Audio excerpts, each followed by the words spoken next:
see how much we can read. Hare Krishna, reading from Bhagavad Gita as it is, chapter 9, the most confidential knowledge, text 11. Avajananti mam mudha.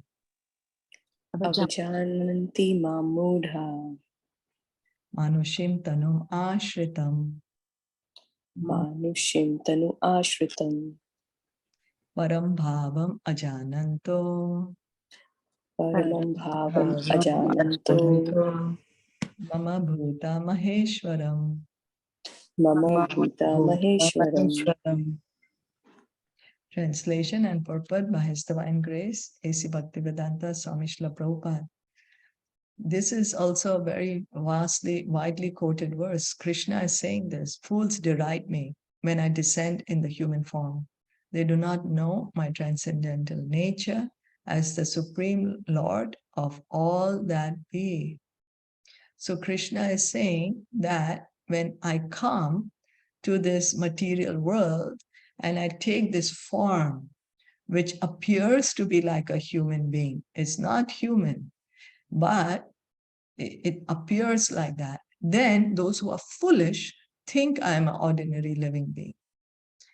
The foolish think I am a product of the material energy, think that my body is material. They do not understand Krishna's position as transcendental, as God, Supreme Lord of all that be. There's no one higher than Krishna. So Krishna is saying, there are many people who deride me when I come. And those men, Krishna is calling them mudha, foolish. From the other explanations of the previous verses in this chapter, it is clear that the Supreme Personality of Godhead, although appearing like a human being, is not a common man. Krishna says in Bhagavad Gita chapter 4, Janma karma chame divyam. One who can understand the transcendental nature of my appearance and activities does not need to take birth again in the material world. So we have to try and understand that Krishna's birth, Krishna's appearance in this material world and his activities are not material. They are transcendental. Here Krishna is saying the same thing. My transcendental nature as the Supreme Lord of all that be. We simply have to try to understand this point and we can get liberation. We don't need to come back to the material world. We simply have to understand Krishna is not a common man. He is God. He's spiritual. He's transcendental. The personality of Godhead who conducts the creation, maintenance, and annihilation of the complete cosmic manifestation cannot be a human being. So, this entire material world, if we think that we have created or any other living entity has created, we are in for a big shock. That no, it is not that any ordinary living entity has created this material world. That any ordinary living entity is maintaining the material world. No. And an ordinary living entity can destroy this entire material world. You know, we can create something. We do have this creative energy. We do have the maintenance energy, and we do have the annihilation energy. We can, but to a very, very limited degree, to a very minute degree. We have this creative potency. We can create things. Of course, we can. You know, some people will have a little bit more, or someone will have little less, but none of us have this potency to create this entire material world. None of us. Although we do have the creative energy, but very minute. We can create small things. Nothing that we can create the material world. Maintain. Sure, we can maintain. We think, although, that we are maintained. Actually, all of us are being maintained by Krishna. Everything is being provided to us by Krishna. If Krishna stops the air supply, we are gone, can't even survive. How long can we hold on our breath without air? So Krishna is maintaining an annihilation. He's the one who destroys the complete material universes, the complete material manifestation. Yet there are many foolish men who consider Krishna to be merely a powerful man and nothing more. So, and Krishna is the one who's doing it. In spite of this, we continue to think, oh, Krishna is ordinary living entity. Krishna and me, same. It's okay. Maybe he's just a little bit more powerful. Maybe he has some mystic yoga, some siddhis. Maybe he's just a little more powerful than me. That's all we think. Actually, he's the original Supreme Personality, as confirmed in the Brahma Samhita, Ishvara Parama Krishna. He's the Supreme Lord. So we cannot compare ourselves with Krishna. We're totally different.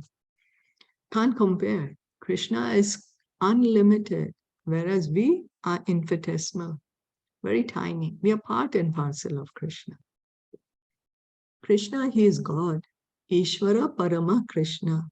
In Brahma Samhita are the prayers by Lord Brahma, which Lord Brahma sings after he sees Krishna, after he sees the spiritual world. So he sings Ishvara Parama Krishna Satchidananda Vigraha Anadir Adir Govinda Sarva Karana Karanam. That Krishna is the supreme original person, and he's the cause of all causes. Sarva Karana Karanam.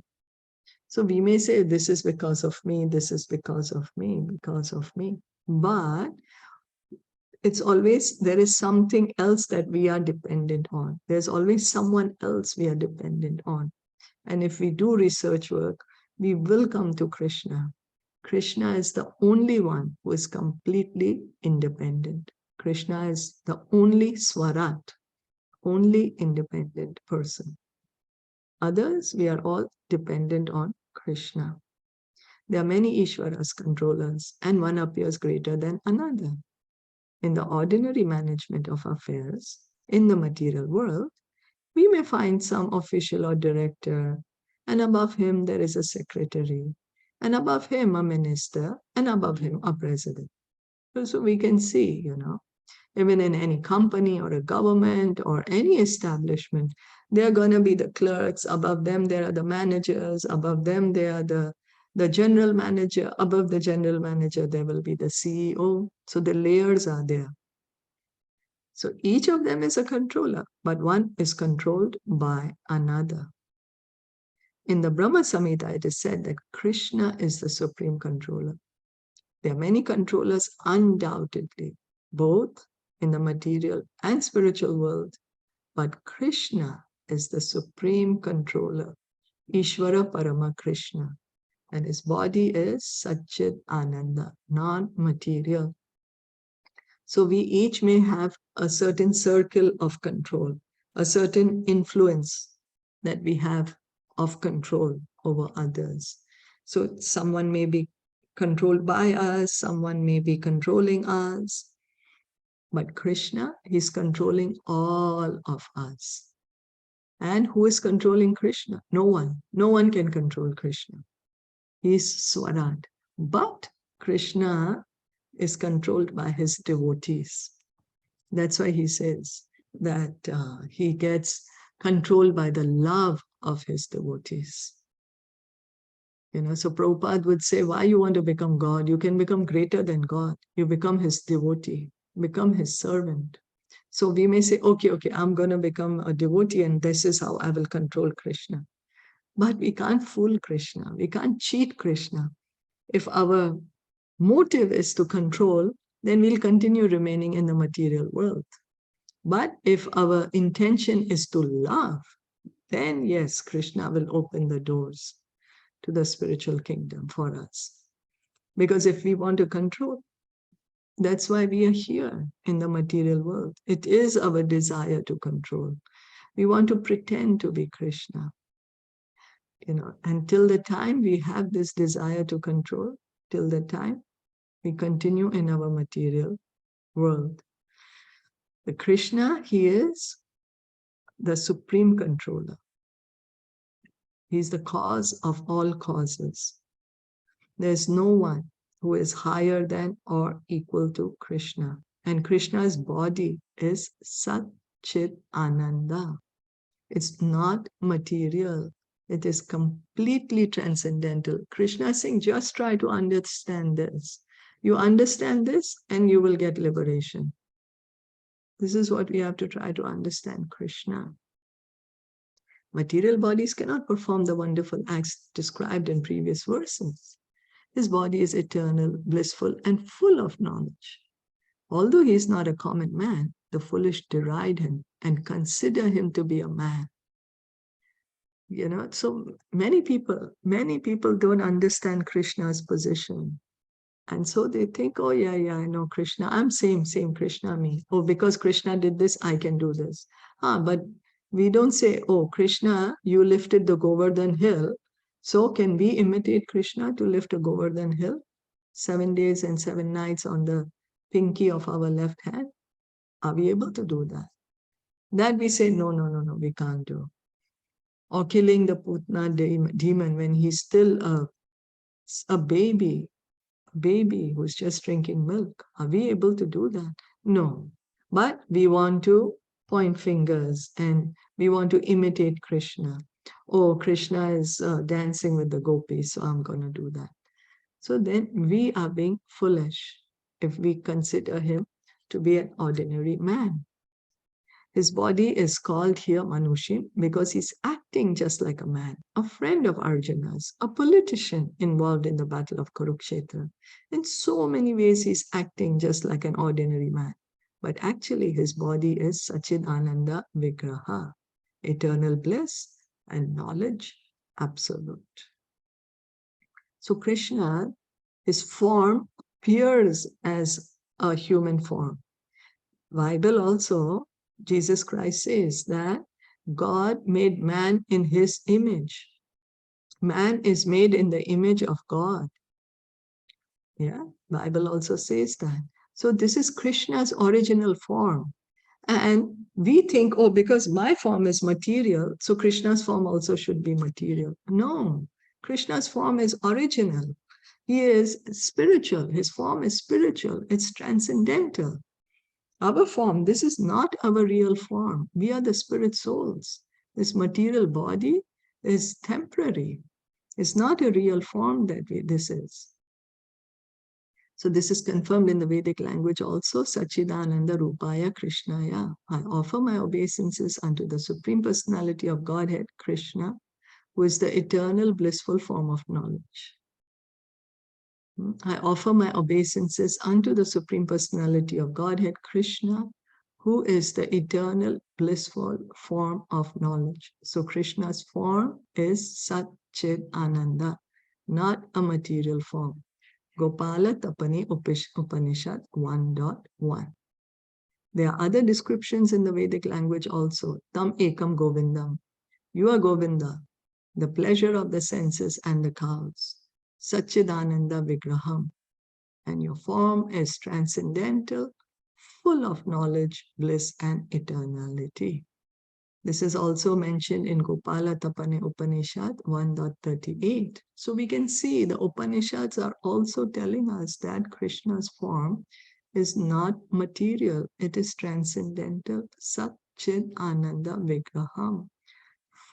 Your form is transcendental, full of knowledge, bliss, and eternality. Tam Ekam Govindam. You are Govinda, the pleasure of the senses and the cows. So Krishna's form is not material, it is transcendental, and it is stated in all the Vedic scriptures. There's references in so many of the Vedic scriptures to Krishna's transcendental form. So we'll stop here for today. Are there any comments or any questions?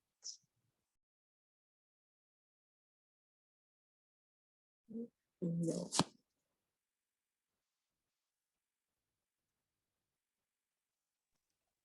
No. Okay, thank you so much for listening in and joining in. Bhagavad Gita ki jai, Srila Prabhupada ki jai, Gaur Bhakta Vrinda ki jai. Hare Krishna.